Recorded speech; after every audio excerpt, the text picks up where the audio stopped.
Good morning. Polymer हम देख रहे थे और उस पॉलीमर की कड़ी में फिनोलिक रेजिन को देख रहे थे।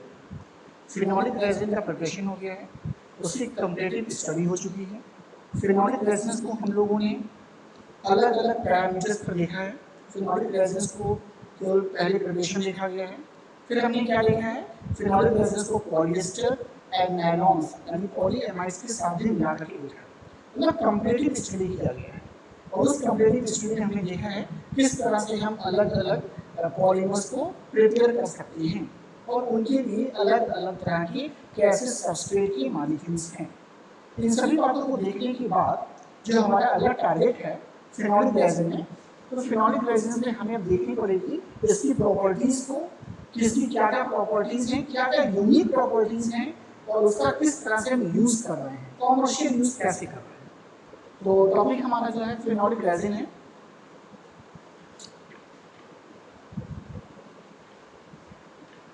फिनोलिक रेजिन्स, और इस फिनोलिक रेजिन्स में जो एक क्लास है जिसे हम स्टडी कर रहे हैं उसका नाम है फिनोल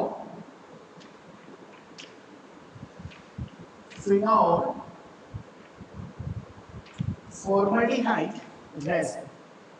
हमारा स्टडी जो है इस पर बेस्ड फिनोल फॉर्मल्डिहाइड रेजिन्स पर प्रिपरेशन देख चुके हैं। प्रिपरेशंस में हमने देखा था कि हमेशा प्रिपरेशंस में एक मॉलिक्यूल आपका फिनोल और दूसरा मॉलिक्यूल आपका है फॉर्मल्डिहाइड।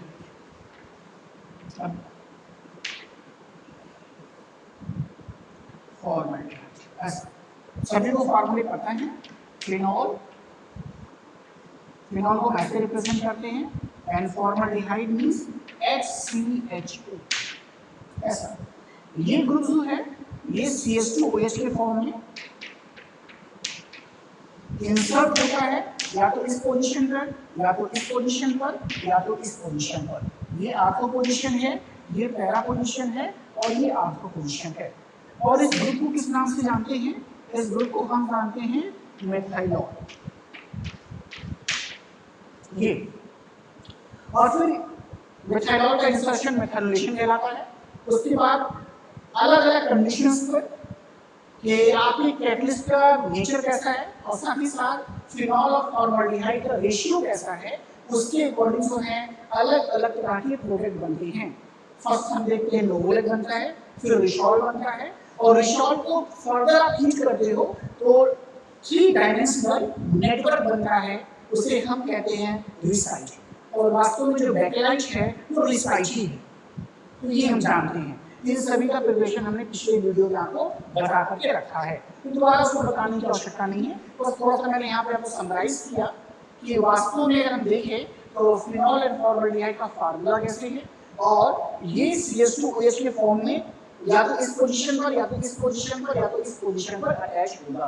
प्रोडक्ट की जब हमें प्रोडक्ट को बनाएंगे तब, तो ये चीजें देखी गई हैं।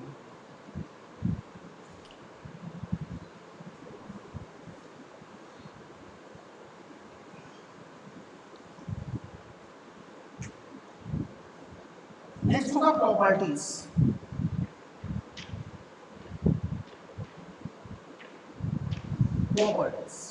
किसकी प्रॉपर्टी देखी जा रही है?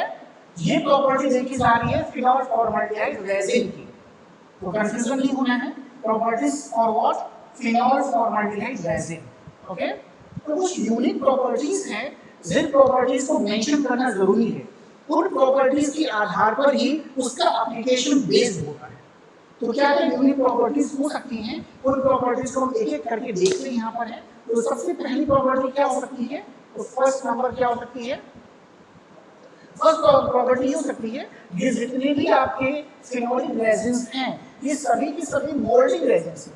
ओके, तो फर्स्ट प्रॉपर्टी हम लिख सकते हैं phenol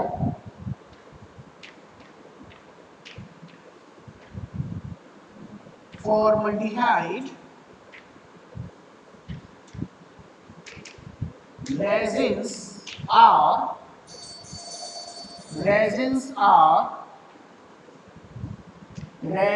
are molding resins। Moulding resins का मतलब है कि हम क्या कर रहे हैं, इस मोल्ड के बना के रखी है, उसमें क्या कर रहे हैं, इसकी मोल्डिंग्स बना रहे हैं। ऐसा मोल्डिंग रेजिन्स हैव एक्सीलेंट, और क्या प्रॉपर्टी हो सकती है मोल्डिंग रेजिन्स तो वही है, have excellent resistance, have excellent resistance, काफी एक्सीलेंट रेजिस्टेंस इसके अंदर पाया जा रहा है, और साथ ही साथ and they have high dimensional stability.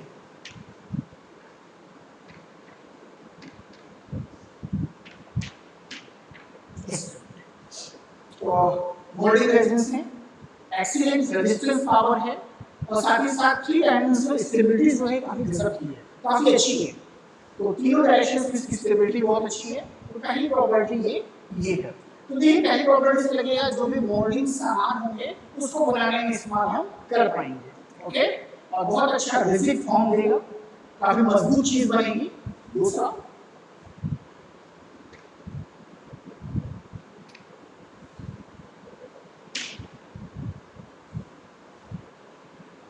हो सकता है कि जो रेजिन्स है उस रेजिन्स में की स्ट्रेंथ को बढ़ाने के लिए तो कह सकते हैं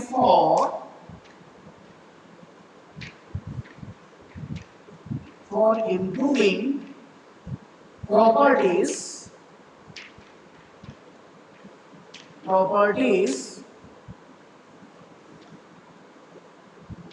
we can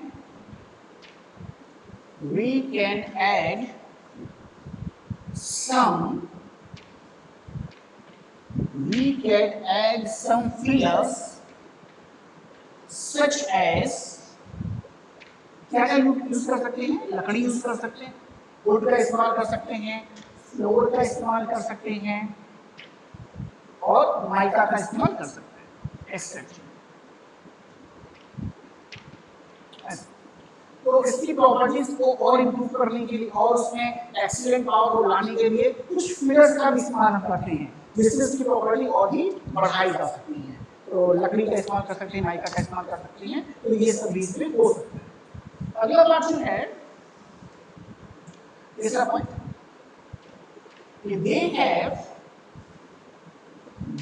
have excellent, that is adhesive, they have excellent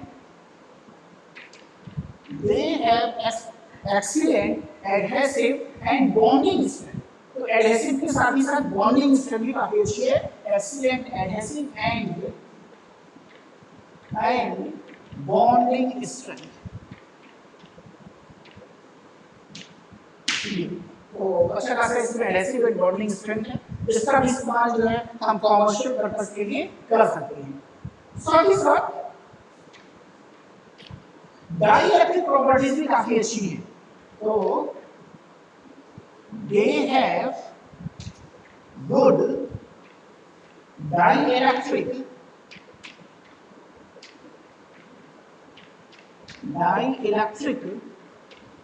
properties, और डाइइलेक्ट्रिक प्रॉपर्टीज अच्छी हैं तो कैसे होगा, इलेक्ट्रिक इंसुलेशन वहां पर इस्तेमाल करेंगे।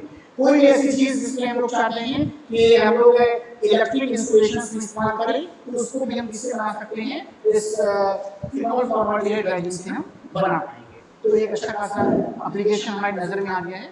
They have good dielectric properties, इसका मतलब है कि इलेक्ट्रिकल इंसुलेशन में इस्तेमाल किया जा रहा होगा।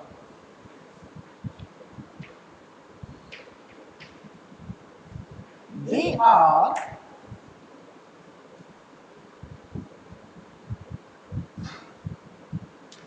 they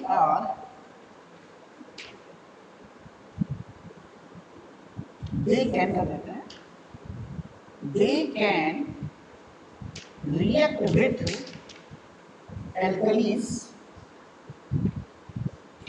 ये एल्कलीज के साथ इनका रिएक्शन हो सकता है, एसिड के साथ रिएक्शन नहीं है लेकिन एल्कलीज के साथ रिएक्शन है। तो they can react with alkalis because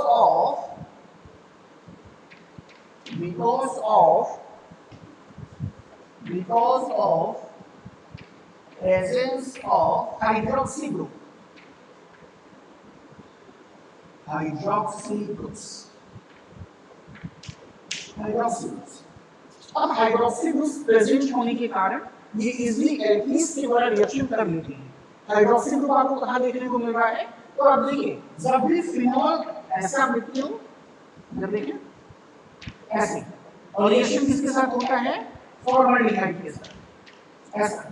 और किस तरह से प्रोडक्ट बनते हैं? तो जो प्रोडक्ट बनते हैं वो कुछ ऐसे बनते हैं, या तो यहाँ होगा या तो यहाँ पे। तो हर एक के पास देखिए हाइड्रोक्सी ग्रुप क्या है? प्रेजेंट है। तो हाइड्रोक्सी ग्रुप जो है एटलीस्ट पाया जा रहा है, और इस हाइड्रोक्सी ग्रुप के प्रेजेंस के कारण ही ये इजीली जो है एल्कीन्स के साथ रिएक्शन करती हैं। तो एल्कीन्स के साथ इनका अच्छा खासा रिएक्शन आपको देखने को मिलेगा, एसिड के साथ रिएक्शन नहीं है। इस बात का भी ध्यान रखेंगे।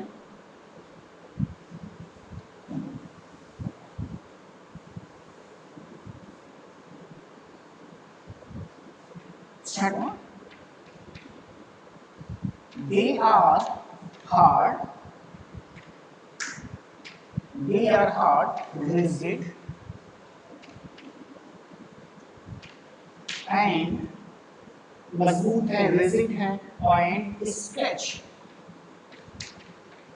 resistance। जल्दी स्ट्रेच नहीं करते हैं, तो हार्ड है, रिजिड है, स्ट्रेच रेजिस्टेंस है। और इन सभी खूबियों के होने के कारण 5-6 प्रॉपर्टीज मैंने बताया है, तो इसका एप्लीकेशंस भी बहुत अच्छे खासे रहते हैं। तो काफ़ी अच्छा रेजिस्टेंस है। एक बार मैं फिर से चीज़ों को बोल दे रहा हूँ, अगर आप रही छूट रहा है तो आप उसे देख सकते हैं। फर्स्ट प्रॉपर्टी है, फिनॉल प्रॉपर्टी है resins are moulding resins. Moulding का मतलब होता है सांचा, जहाँ पर हम सांचे का इस्तेमाल करते हैं, ऐसा। Moulding resins have excellent resistance and high dimensional stability। High dimensional stability का मतलब है हर डायमेंशन में इसकी स्टेबिलिटी काफी अच्छी है। और प्रॉपर्टी को और ज्यादा इंप्रूव करना चाहते हैं तो कुछ फिलर्स को मिक्स करते हैं हम। उन फिलर्स के कारण इसकी जो रिजिडनेस है, इसकी जो हार्डनेस है, वो और अच्छी इंप्रूव हो जाती है। तो उसके लिए हम क्या करते हैं, कुछ फिलर्स का इस्तेमाल करते हैं। लकड़ी हो गया, माइका हो गया, फ्लोर हो गया, इन सब का इस्तेमाल हम करते हैं। एक अच्छी खासी एडहेसिव एंड बॉन्डिंग स्ट्रेंथ पाई जा रही है, तो आप उसको अपनी लैंग्वेज में लिख सकते हैं कि they have good excellent adhesive and bonding strength. Dielectric property काफी अच्छी पाई जा रही है। डाइइलेक्ट्रिक प्रॉपर्टी का सीधा मतलब होता है कि इलेक्ट्रिक इंसुलेशन में इस्तेमाल होगा। एल्कीन्स के साथ रिएक्शन है, एसिड के साथ रिएक्शन नहीं है, लेकिन एल्कीन्स के साथ रिएक्शन है because of presence of hydroxy group. और सख्त है, मजबूत है और स्ट्रेच फ्री है, इनके ऊपर स्ट्रेच नहीं पड़ते हैं। तो ये सारी प्रॉपर्टीज आपको देखने को मिलेंगी। अब यूजेस, नेक्स्ट जो होगा हमारा टॉपिक होगा यूजेस। तो यूजेस को भी देखते चलते हैं।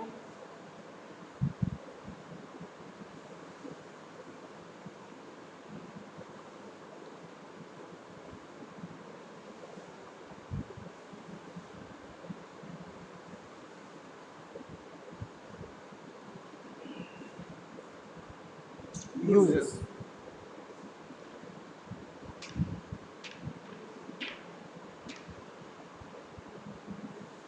सबसे इंपॉर्टेंट यूज के बारे में बात करें तो फिर से वही सबसे इंपॉर्टेंट यूज जो है उसका मोल्डिंग एप्लीकेशंस है।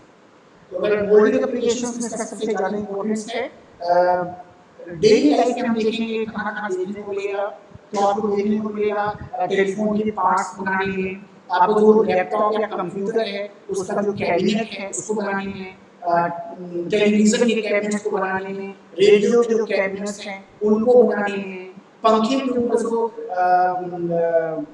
लगे होते हैं, स्ट्रक्चर्स लगे होते हैं उनको बनाने में।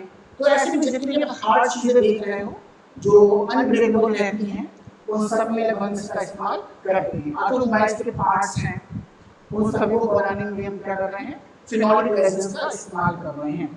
तो क्या लिख सकते हैं, the most important application, the most important use of phenolic resins in molding applications.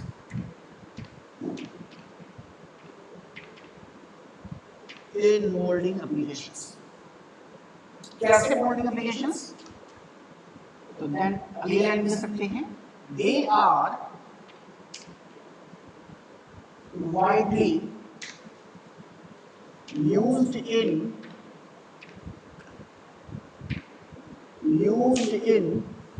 making of telephone parts. Telephone parts कहने का मतलब है मोबाइल पार्ट्स भी हम लिख सकते हैं यहाँ पे, तो टेलीफोन पार्ट्स लिख सकते हैं cabinets of radio television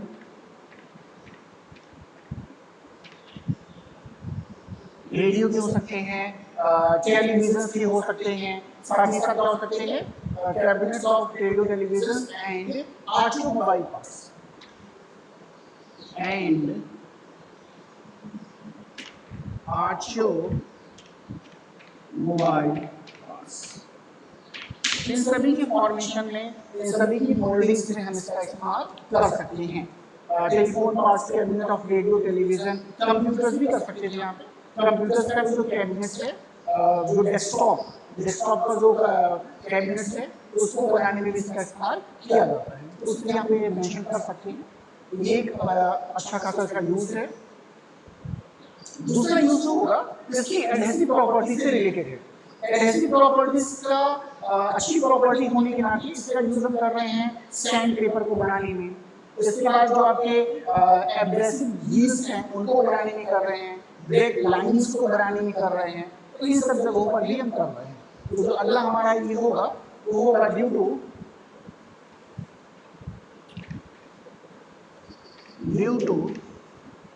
good adhesive properties, they can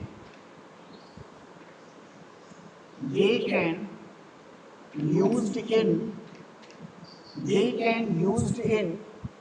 making of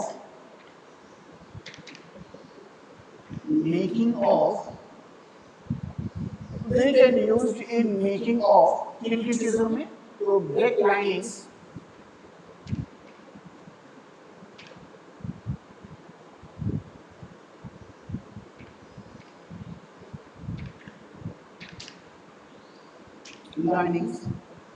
sand paper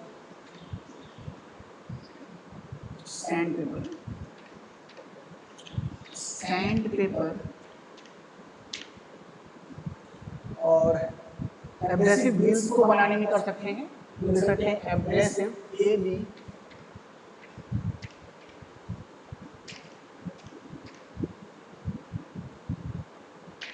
wheels ऐसे। तो ये इसके एडहेसिव नेचर्स के ऊपर हम लिख सकते हैं इसको। अगला जो एप्लीकेशन है इसकी डाइलेक्ट्रिक प्रॉपर्टीज को लेकर के लिखा जा सकता है। डाइलेक्ट्रिक प्रॉपर्टीज होने के लिए प्लग हैं, स्विचेस हैं, प्लग बोर्ड हैं, इन सबको बनाने में कर सकते हैं। तो जो अगली प्रॉपर्टीज होगी due to good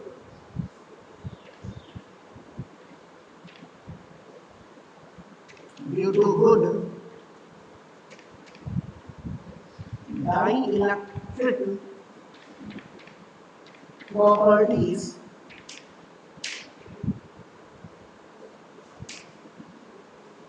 they are used in making of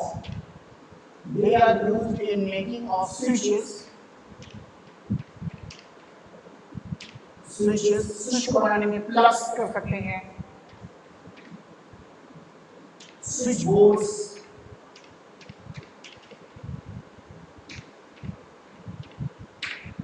switch boards को बनाने में कर सकते हैं, हीटर्स के हैंडल, हीटर्स के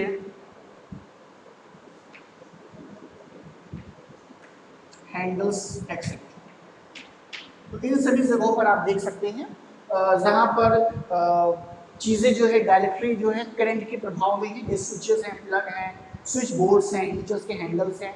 तो इन सभी जगहों पर जो है हम इजीली जो है फिनोलिक रेजिन्स का इस्तेमाल करते हैं।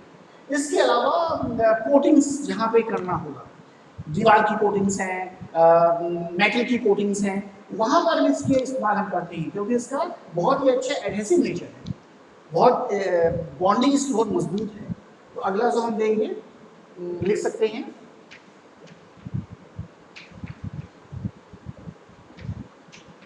phenolic resins are also used in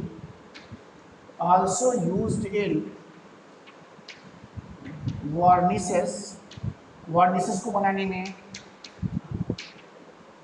paints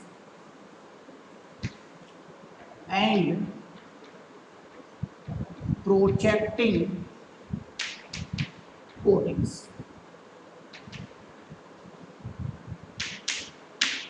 protective coatings के बनाने में इसका इस्तेमाल करते हैं। तो phenolic resins are also used in varnishes, paints and making of protecting coatings, ऐसा लिख सकते हैं। तो ये इसका पांचवा हो जाएगा।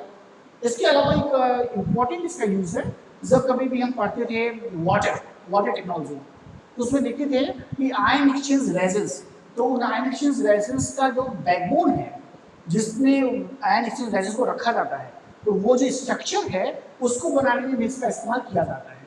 तो अगला हम लिख सकते हैं in water softening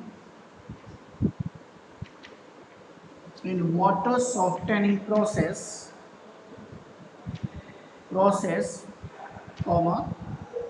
phenolic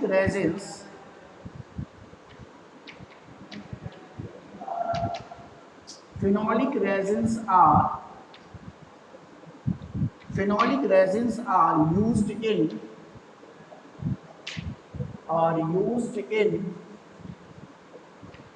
making of ion exchange resin।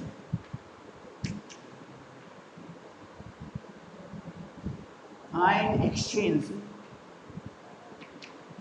Resins, तो आयन एक्सचेंज रेजिन्स को बनाने में भी इसका इस्तेमाल कर सकते हैं। तो ये हम लोगों ने 4-5 पॉइंट को देखा है। 4-5 पॉइंट से हमने इसकी जो इम्पोर्टेंट चीज़ें हैं उन सभी को देखने का प्रयास किया है कि इसको हम कैसे बना रहे हैं और क्या क्या चीज़ें बना रहे हैं उनको देखा गया है। पहले में हमने लिखा कि मोल्डिंग एप्लीकेशंस में लिखा कि टेलीफोन के पार्ट्स हो सकते हैं, कैबिनेट्स, रेडियो के और टेलीविज़न के कैबिनेट्स हो सकते हैं।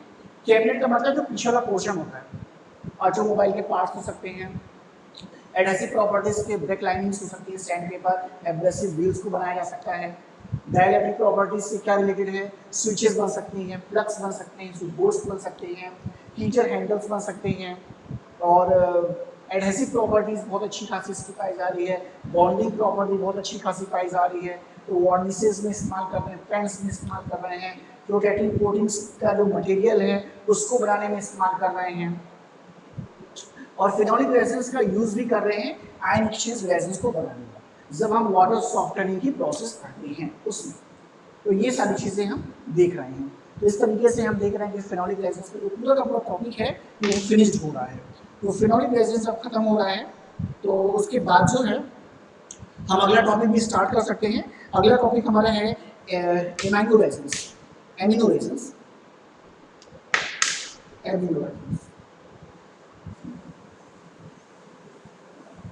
एमिनो ग्रुप होगा,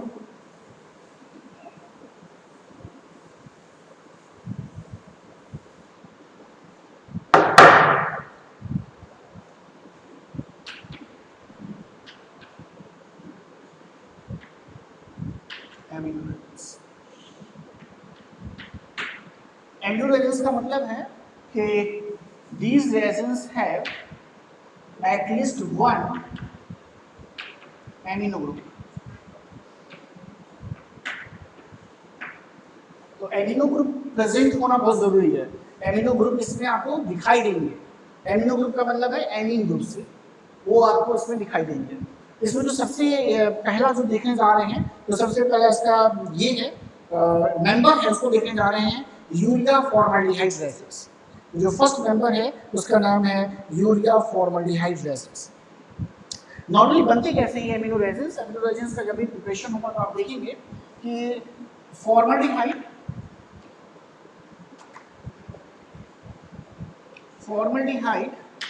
react with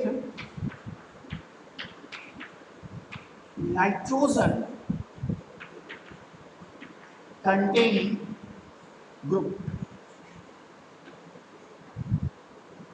तो ऐसे ग्रुप जो नाइट्रोजन को कंटेन किए रहते हैं उनके साथ रिएक्शन होता होगा फॉर्मल्डिहाइड का। वहीं फिनोलिक रेजिन जब देख रहे थे तो फॉर्मल्डिहाइड का रेजिन फिनोल के साथ हो रहा था, तो ये दोनों में डिफरेंस होगा। इसमें से ऐसे पहला मेंबर जो देखने जा रहे हैं, जो फर्स्ट मेंबर है वो है urea formaldehyde resin. Urea formaldehyde resin, देखिए नाम से क्लियर है क्या होगा। यूरिया का रिएक्शन किसके साथ होगा? फॉर्मल्डिहाइड। ये रिएक्शन होना चाहिए। यूरिया का रिएक्शन किसके साथ होना चाहिए? फॉर्मल्डिहाइड के साथ होना चाहिए। रिएक्शन करके देखते हैं किस तरीके का रिएक्शन होगा, इसे देखने जा रहे हैं। रिएक्शन से क्या बनेगा प्रोडक्ट, उसे भी देखेंगे हम लोग। देखिए यूरिया क्या है? Urea is a NH2CO NH2 plus, और फॉर्मल्डिहाइड क्या है? HCHO, ऐसा है। और इसके रिएक्शन से कैसे बन सकता है उसको देखने जा रहे हैं। तो इसको मैं ऐसे लिख सकते हैं CONH एंड देन NH2, ऐसा। और देखिए ये ग्रुप जो है पिछले बार भी हम देख चुके हैं, कन्वर्ट होता है CH2OH में, मेथाइनॉल में कन्वर्ट होता है। तो यहाँ पर भी कन्वर्जन वैसे ही है, CH2O और एक हाइड्रोजन इसका लेकर के, तो CH2OH, तो ये हो जाएगा आपका CH2OH। तो इस तरह का आपको मेथाइनॉल डेरिवेटिव देखने को मिलेगा। तो ये हो जाएगा आपका CH2OH। लेकिन वहीं पर आप क्या करें, एक और फॉर्मल्डिहाइड को ऐड कर लें। अगर सपोज करें कि हम क्या कर रहे हैं, एक फॉर्मल्डिहाइड का रिएक्शन और देख ले रहे हैं SCHO के साथ, और फिर आप क्या देखोगे, ये पोजीशन जो आप देख रहे हो, इस पोजीशन पर भी मेथाइनॉल ग्रुप का इंसर्शन हो जाएगा। तो कैसा आपको देखने को मिलेगा? आपको देखने को मिलेगा NHCH2OH C double bond O and NHCH2OH। इस तरह से आपको क्या मिलेगा, देखने को मिलेगा, इस तरह से आपको डाई डेरिवेटिव ऑफ मेथाइनॉल देखने को मिलेगा। तो मेथाइनॉल के दोनों ग्रुप्स आपको बनते हुए दिखाई देंगे। स्टेप बाय स्टेप आप इसको बना सकते हो। तो ये आप डेरिवेटिव्स को देख सकते हो। इन डेरिवेटिव्स को हम कैसे लिखते हैं? तो monomethylol urea and dimethylol urea. तो इसको हम लिखते हैं मोनो मेथाइनॉल यूरिया, ये है मोनो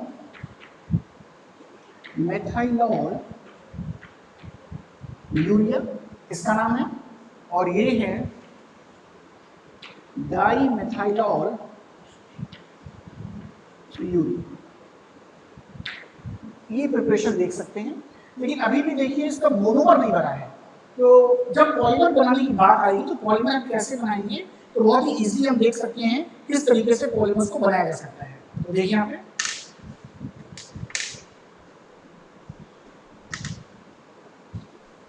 दोनों से बना सकते हैं हम पहले मोनो मेथाइनॉल यूरिया ले रहे हैं। तो पहले मोनो मेथाइनॉल यूरिया को लिख लीजिए,